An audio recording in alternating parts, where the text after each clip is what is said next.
And welcome back, peeps, from that break. We are here in the JJ Zone, join the Journey Radio today, talking about how service is not the difference. One of the things I've noticed as I've grown older and stayed single, and I don't want to suggest that I'm intentionally staying single. I'm not trying to be single, but this is just how my life has resulted. So I own my life. I take responsibility for the results I get, for the results that I have. That's what it is.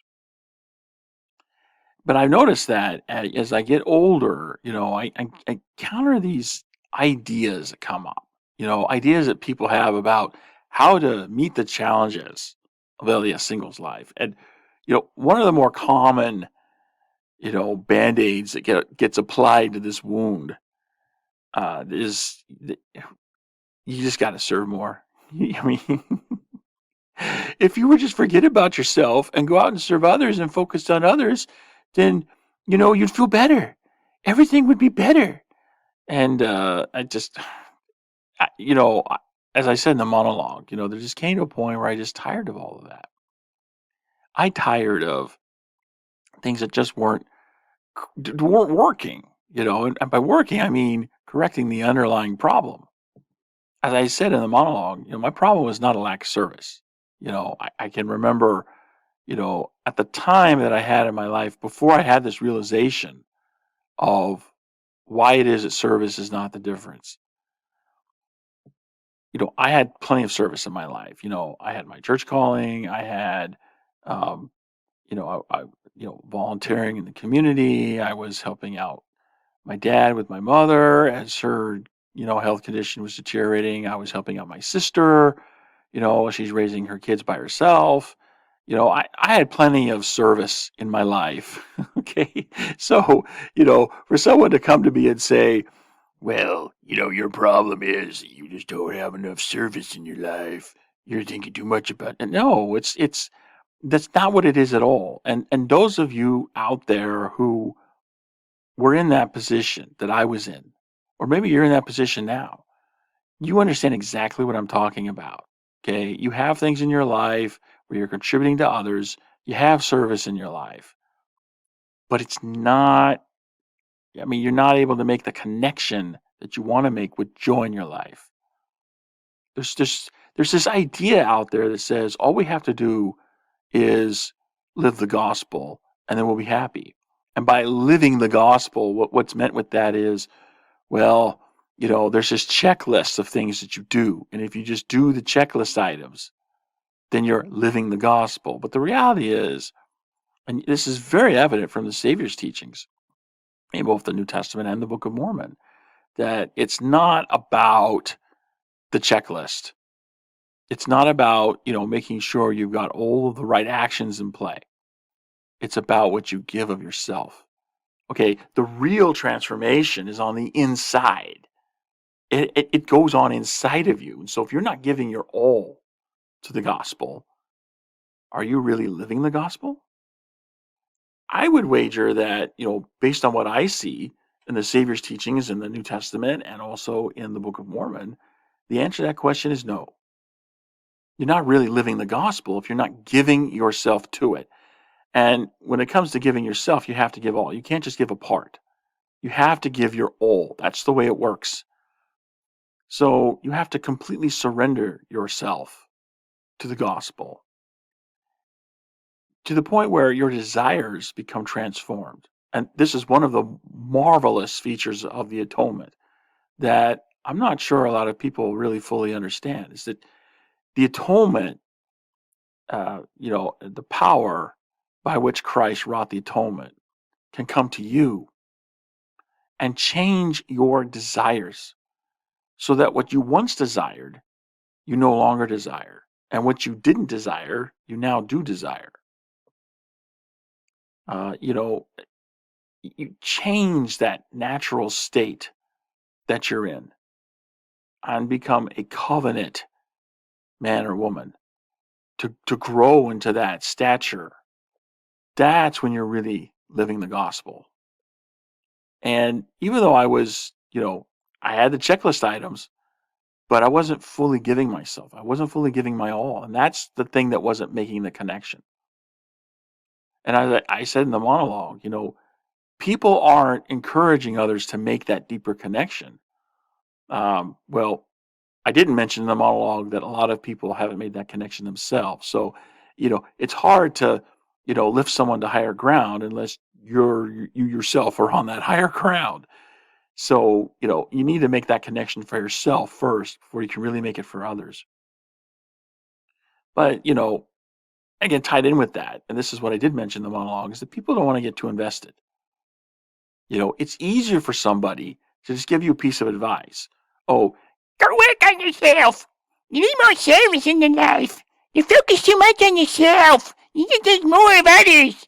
I mean, all these little pieces of advice that we get about how to handle the challenges of LDS singles life, a lot of them are just coming from a place where people are wanting to feel helpful because they have an identity that they've adopted for themselves, right? They've adopted this identity for themselves that they're a helpful person.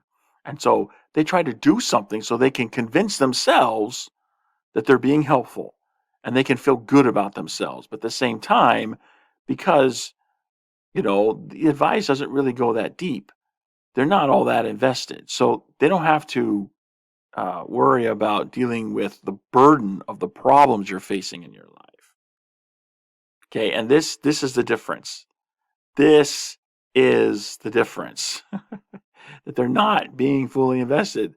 So when somebody, would come up to me and say, "You just need more service in your life. You need to forget about yourself some more. Get some more service in your life." I mean, I was just like, "What are you talking about? I got plenty of service, and it's not doing jack for me." So, I came to a point where it's just like, it was so frustrating. And part of the problem was also how I was defining the problem. It's like, I thought the problem was my lack of a companion. And in many respects, that is a problem. But I was thinking of it as this problem is always going to be with me if I don't get it solved. And I want to solve the problem because, the longer I go without a solution, the harder it will be to solve. And so I was feeling that pressure of having to, try to fill in the gap that was there in my life that was dependent on the agency of another person. That was also a frustrating part of it. And it wasn't until, I started focusing again on what's going on inside of me. Okay, again, go back to the Savior's teachings about look at what's inside of you. I mean, look, for example, a Sermon on the Mount where he talks about how, it's about what's going on inside.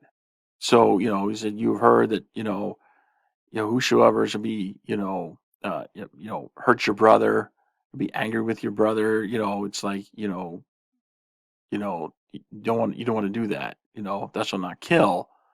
But then the Savior goes deeper and says, what's going on inside of the person who wants to kill? That person is angry with his or her brother. That person is, saying hurtful things. That person is, the things that precede the actual act of murder. And because you're harboring those things inside of you, that's what you got to get rid of. It's not just the checklist item of don't kill. There's also that other bigger version of, what's going on inside of you. And there are other examples that he gave, in the Sermon on the Mount, whosoever looketh on a woman to lust after her hath committed adultery in his heart. So it's not just don't commit adultery. It's like, well, don't, harbor the things inside that precede the commission of adultery. I mean, and the list goes on. I mean, you've got the scriptures and you can access them, you can read them, you can understand them, right? It's just focus on what's going on inside. But it's not just the gospel that's like that. It's all of life. It's all of life. And LDS singles life is no different. It's no different. So if you really want to, engage a new state to where the challenges of LDS singles life are no longer challenging, then you need to change your state. You need to grow. You need to work on what's going on inside of you and get that together. You need to get good with that, because once you get good with you on the inside, then you've got a foundation for success.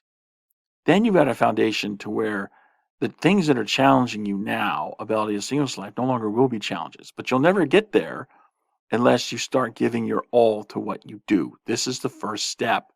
You've got to start giving your all to what you do. So it's not just service, but it's giving your all to what you do while you serve.